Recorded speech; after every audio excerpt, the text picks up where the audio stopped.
Welcome to Spotlight. I'm Sue Rakowski, and in just a minute, we'll be speaking with Fred Kemp about a yearly event that happens in Sherman Woods subdivision in Port Huron. Today's show is sponsored by Marine Parts Source.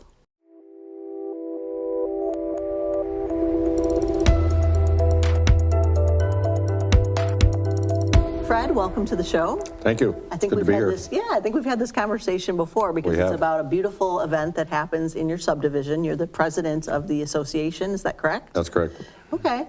Just tell me about it. What it is? It's an exciting Christmas, and we're raising money for a good cause too. Absolutely. Actually, I've got to give credit to one of our neighbors, Larry Nelson, who's a longtime resident in Sherman Woods. Brought this idea for the lighting from North Carolina. It started out as an art project there, and he thought he would make a few and put them up and try it, and it caught on, and everybody just loved it, and it kind of grew from there. We've been at it over a dozen years now. Is that right now? And for the past 9 years, we've decided that we would do something good for the community as well as just enjoying sharing this with the neighbors. So we adopted a Salvation Army kettle. That's wonderful. Which we have there. We like to joke that it's the best performing kettle mounted in anyone's front yard off of Main Street anywhere. I bet. It's also the only one, but you know. Yeah. So for folks who haven't been there, just describe the look of this. I've seen it, and it's just beautiful. Okay. Well, first of all, Sherman Woods is not an accident. The people, or the reason it's named Sherman Woods is not an accident. The people that developed the subdivision were very strict about maintaining all of the trees, and nobody who built, this goes all the way back to 1926, nobody who built was allowed to take down a tree unless it was right where the house was going to go. So we're blessed with some very large, very old trees, many of them over 200 years old. Is that right? And so the lighted ball program really works well because one of the reasons it's so amazing is because when you put them high in the trees, it gives a really wonderful impression. And, you know, every year people ask us two things real commonly. One is, who made all those? Yeah. And the answer is the homeowners. Everybody made their own. They're not purchased. So you use the same ones every year?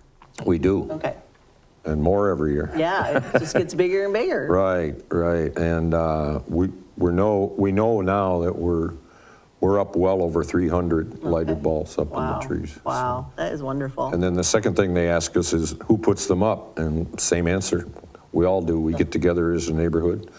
We like to do a lot of things together as neighbors, both with our common properties and socially. And this is one that everybody really feels good about. Yeah, yeah. So when are these going up, and when can people see this Well, they've display? been going up for about 2 weeks, but they won't be turned on. We're a little bit traditional. We don't turn them on until the weekend after Thanksgiving. Okay, very good. So this year it'll start on the November 29th. Okay. And we're doing something else this year that we're very pleased about. We're partnering with Majestic Heart Carriages. And so if people want to take a horse-drawn carriage ride through the neighborhood and see the lights, they can do that simply by contacting them. Okay. How would they contact about Well, I just happen to have that right here. I bet you do. So every night from every Friday and Saturday night, plus Christmas Eve, they will be doing carriage rides starting at Lakeside Park on the north end of Port Huron. And they are doing it by reservation, so you need to call 810-310-0827 and to get a reservation. And I would highly recommend that because at the end of the first weekend last year, they had it all sold out for the whole season. Yeah, I bet. That would be a fun way to see it. So the other way is obviously I can just drive my car through. You can drive through or walk through. It's amazing how many people park and walk through. Okay, yeah, that would be a fun way to see it too. It's a lot of fun. And is the Salvation Army pot right when you come in? Is that where people should look for that? That's actually at the corner of Armour and LaSalle, Okay. So which is in the center of the north side of the subdivision. And have you been able to raise a fair amount of money over the years? You know, we've done remarkably well. The first year we did it, we raised $1,200, and we thought that was really remarkable. And in 2020, at the height of the pandemic, we really wondered if there would be much response at all. Well, it turned out that everybody was looking for a reason Way to get out of the house. Absolutely.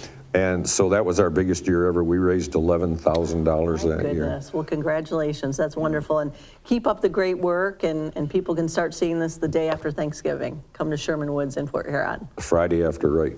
All right. Well, thank you, Fred, for joining us today. And thank you. And thank you for watching this edition of Spotlight.